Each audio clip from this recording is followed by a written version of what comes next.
Hey, Merry Christmas and welcome to Bourbon Forage Fishing. We're going to do a kind of an interesting side-by-side here. Blood Oath 8, which was last year, I think 2022, versus Blood Oath 9, this year's release, 2023. And I just kind of want to see the differences. These aren't super my favorite bourbons generally, but they're quite interesting. Blood Oath 8 is 49.3%, as is Blood Oath 9.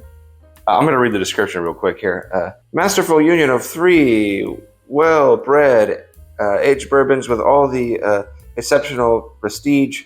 We open with a 14-year that evokes butterscotch. Next, an 11-year that excites the palate, sweet and spicy nose. And then lastly, an 8-year. I think there might be... No, these are different here. There's a 16-year, a 12-year, and a 7-year finished in Spanish Oloroso sherry casks. So this should be a little bit more grape forward, a little bit sweeter, etc. This is a very unique one, the 8. So we'll get into these, nose them, and see what we got here. Should be pretty fascinating. All right, let's get in and nose these. This is like candy bar, but with fruit. Like maybe a raisin-based candy bar. Definitely some tobacco influence, that spice of the tobacco. Kind of a tobacco-y, fruity candy bar, if that makes sense. It smells really nice. Now the year 9, pack 9. Huh, that smells way lighter, almost like, God, what is it? It almost feels like a different wood that's aging, like, what's that Japanese, Mirasura or French oak or something, where it's very dry and sweet. That's what it smells like. There's a sherry cask in there. Obviously, we're smelling that. That smells so good. They both smell very good. They smell very, very different on the nose. Very different. They don't smell anything like each other, actually. Yeah, kind of a raisin fig candy bar. Tobacco spiciness.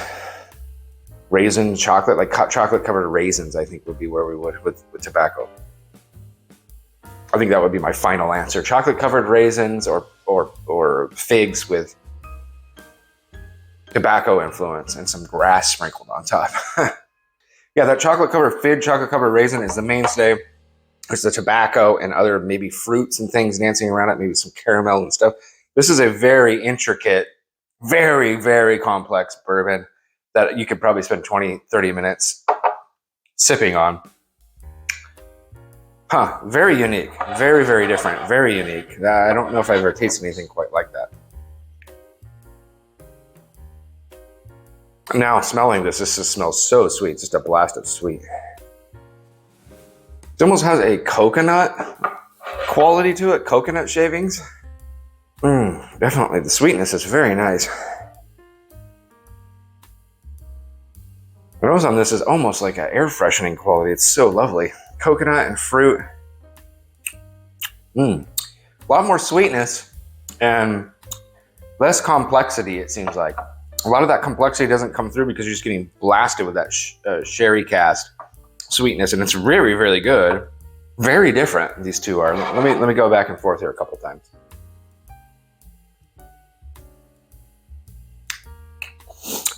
That's that peanut shell influence along with the raisin, the chocolate covered raisins and peanut shells. Or actually, I wouldn't say peanut shells. I would say a wet peanut or a wet nut. Those are the main standouts. Not particularly sweet. Very complex. Has a tea or grass type aftertaste. Finish, sorry. And this is a sweet bomb. It smells so good.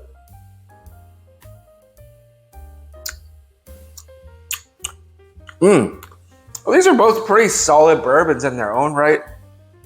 I would say these are in the same tier.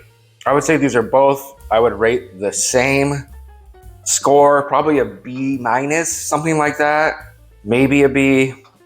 Yeah, maybe B minus. I'd rate them the same. And on the taste, the palate, and the nose, and It's just really a preference thing. Do you want the less sweet, more complex thing going on, or do you want the less complex, more sweet vibe?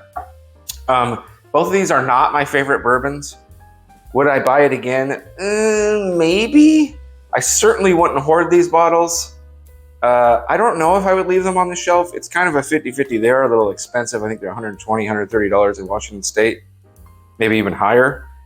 I would say buy it and try it. I definitely wouldn't say hoard it. I wouldn't say pay anything over retail for it. Absolutely not. Not worth it at all.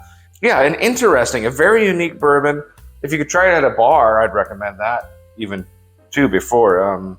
Very, very unique, very interesting what they're doing here, but nothing stands out as something as like phenomenal or as, you know, this doesn't stand out as like a BTAC limited competitor or anything like that. You know, it's just a pretty good, very limited release that's out there. So I hope this helps you in your quest to find and discover new bourbons.